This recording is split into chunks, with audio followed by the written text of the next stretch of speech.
नमस्ते। आज म मोहिनगर बजारमा हाम्रो चाहिँ मदन चोकमा आएको छु। यहाँ चाहिँ हाम्रो उत्थानशील युवा सञ्जालका साथीहरूले चाहिँ पानीको व्यवस्था गर्नुभएको छ हाम्रो मदन चोकमा। म तपाईँहरूलाई देखाउने छु हैन, उहाँले कसरी व्यवस्थापन गर्नुभएको छ। सो यस्तो गर्मी छ, गर्मीमा चाहिँ पानीको व्यवस्थापन गर्नु भनेको राम्रो हो। यसले चाहिँ मान्छेहरूलाई डिहाइड्रेसन हुन दिँदैन हैन। हेर्न सक्नुहुन्छ यो हाम्रो मदन चोक। सो म त्यहाँ गइरहेको छु। यहाँ युवा साथीहरूले चाहिँ हाम्रो पानीको व्यवस्थापन गर्नुभएको छ। हेलो सर, नमस्ते। एकदमै बढिया छ सर। यो जुन तपाईहरुले पानीको व्यवस्थापन गर्नु भएको छ हैन, उत्थानशील युवा सञ्जाल राम्रो व्यवस्थापन गर्नु भएको छ। पानी चाहिँ एकदमै आवश्यकता छ यस्तो गर्मीमा। मोहिनगरमा कुनै ठाउँमा पानीको व्यवस्थापन पनि छैन। तपाईहरुले गर्नुभएको काम एकदमै राम्रो छ। यसको बारेमा सानो केही कुरा बताइदिनु न हाम्रो ब्लगमा है। सर्वप्रथम सम्पूर्णमा नमस्कार। विशेष गरेर म तपाईलाई धन्यवाद दिन चाहन्छु। आज चाहिँ भीमदत्त नगरपालिका नगर स्तरीय विपद व्यवस्थापन उत्थानशील युवा सञ्जालले निशुल्क पानी वितरण गरिरहेका छन्। तपाईले देख्न सक्नुहुन्छ। एकदमै गर्मी बढिरहेको अवस्थामा चाहिँ निशुल्क रूपमा चिसो पानी वितरण गर्दैछन्। सेवा नै धर्म हो भन्ने हेतुका साथ हामी उत्थानशील युवा सञ्जालका युवा साथीहरू निशुल्क रूपमा पानी वितरण गर्दैछु। तपाईहरु पनि आउनु होला, चिसो पानी खाएर जानु होला भन्दै बिदा माग्छु। हस्, धन्यवाद।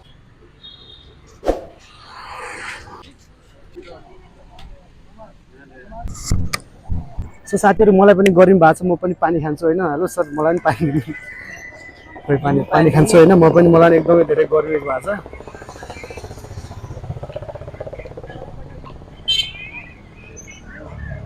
राम्रो छ पानी, चिसो पनि रहेछ पानी है। चिसो, यो कस्तो मिनरल पानी होला नि हैन। यो लहर पानी पनि एकदमै राम्रो रहेछ। यो उत्थानशील युवा सञ्जालका साथीहरूले चाहिँ यो व्यवस्थापन गर्नुभएको छ, एकदमै धेरै राम्रो छ हैन। पानीको टेस्ट पनि राम्रो छ। पुरा एकदम मिनरल वाटर जस्तै छ है। सबैजना आएर पानी खाइदिनु होला।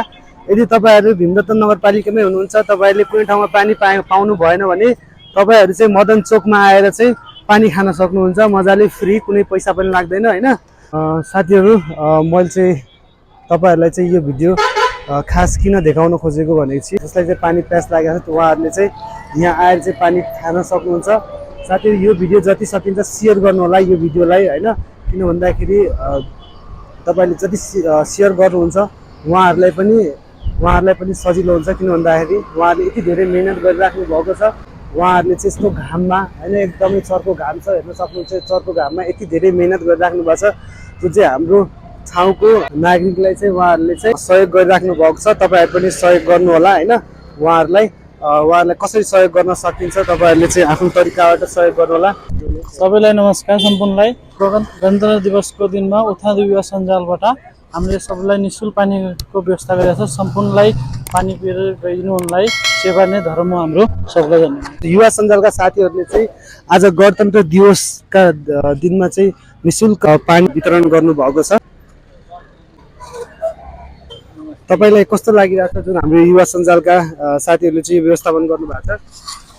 यो मलाई धेरै राम्रो लागेको छ। यसरी यो दिउँसोको चरम गर्मीमा एउटा मानवता देखाएर यहाँ सम्पूर्ण नेपाली दाजुभाइ दिदीबहिनी लगायत परदेशी देशी विदेशी सबैलाई यहाँ पानी खुवाउने काम गरेको छ।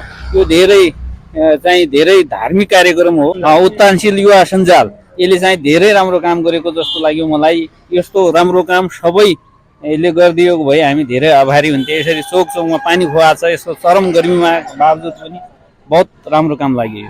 धन्यवाद दाइ है।